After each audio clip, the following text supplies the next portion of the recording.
Yeah, I think I tried really to give each character some sort of symbolism of part of this society, which is the Palestinian society living today in Israel, and their daily conflicts, but in within a political conflict, which is an identity of what it is to be a Palestinian today in Israel, part of a war that doesn't belong to them, and at the same time, people that are trying to kind of like go through their daily life, but in within fights maybe between them and themselves about what they want to be, and at the same time between them and other members of the family of how they want to impose themselves on the others. So it's really like, I would say it's a symbol of a whole nation that I knew, grew up with, a whole society that I had to deal with, and the differences of each in this society in a big way.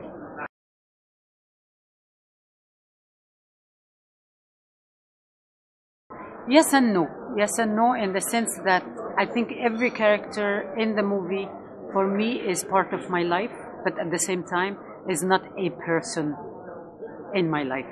It's just like almost a gathering of few elements of people that I knew, that I made them a one character. And if I take Hajar, for example, the youngest daughter of the family, for me she is part of me, but she's not me. Her path is not mine. Her journey is not really mine. The father could be partially my father, but he's not my father. I had not brothers older than me that would just like influence or try to control my life. But I knew people of that sort, where young friends of mine had to go through that. So that's why the big brother, for example, became a big brother, but he's representative of few big brothers of certain families that I had to deal with.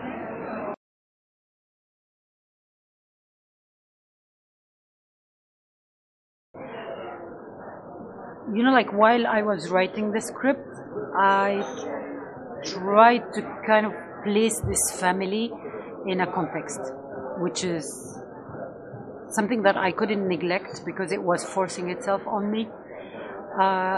Because of a Palestinian society today in Israel does not mean only living your life. It means living your life within a context. And for me, at one stage, thinking about this and how to place these people in a context, I really had these pulses almost of old memories of these sounds, of the sound of the war, which represent for me a conflict, which represent for me a daily life in almost in a war that does not belong to me.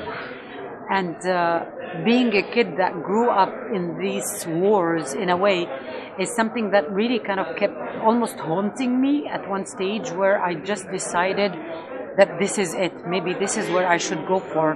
And in the beginning, I placed it in a real war, like a war really that with politicians talking from each side. And then I said, oh, this is taking me to something that is almost anecdotic.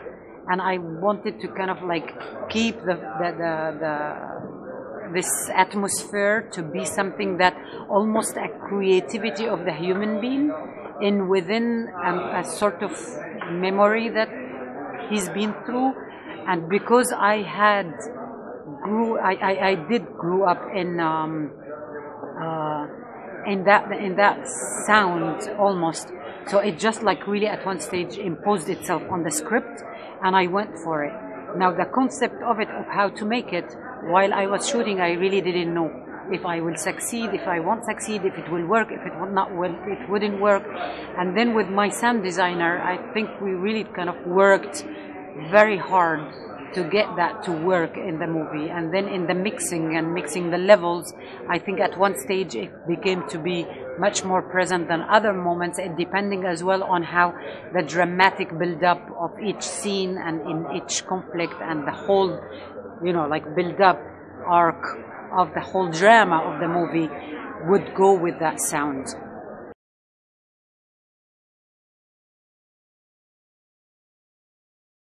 Hafsia came to my mind very early during the writing because she's someone that I acted with, so I knew. And for me, it was a very hard choice because she did not speak Arabic and she did not speak English. So it means I really knew that I had like triple work with her, where I would have to prepare her for the part. So we did the necessary coaching with the production to help her with both languages. And the choice of Hafsia was because for me it was very important to take someone who's almost exterior to this family, because her difference had to impose itself on people, on her own family, and on the spectator watching the movie. And as I said, very early in an early stage of the writing, for me it was her and nobody else. But then I had the choice as well to go and look for maybe an actress from there that controlled both languages, where I wouldn't have any trouble of that. But knowing that an actress from there would knew already all the codes of the society would maybe bring me to something more, you know, earthy that I didn't want.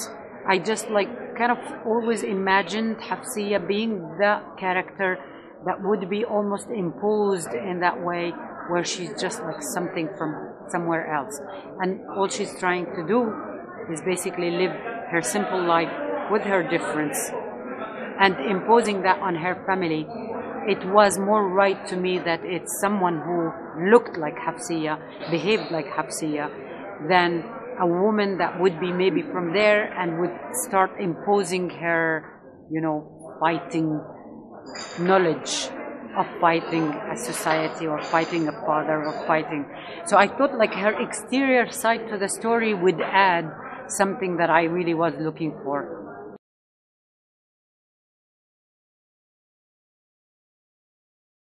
No, because again, it was something that I always kind of like imagined and dreamt of, where the title of the movie would come from the earth itself, from the mountains themselves. As I said, you know, like in the press kit, for me, this story started with the mountains of Galilee that I really feel part of. I even get emotional when I'm talking about this.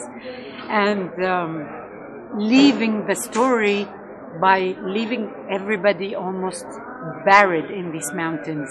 The title could be only right if it's written over the mountains.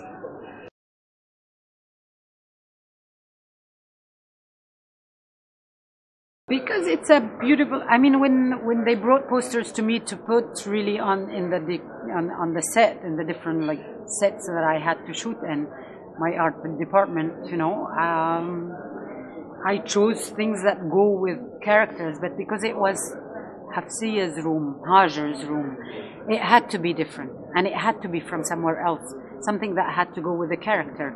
So I think an artist, you know, or a woman that is trying to be an artist, would be connected to images that I thought at that moment when I saw the poster, it was like almost evident for me that this is what she would put on her door, you know. And I thought like the moment when the cousin opens that door, or the sister, and we always have this face, you know, their face with the face on the poster, it just like linked so much their differences with her state of mind.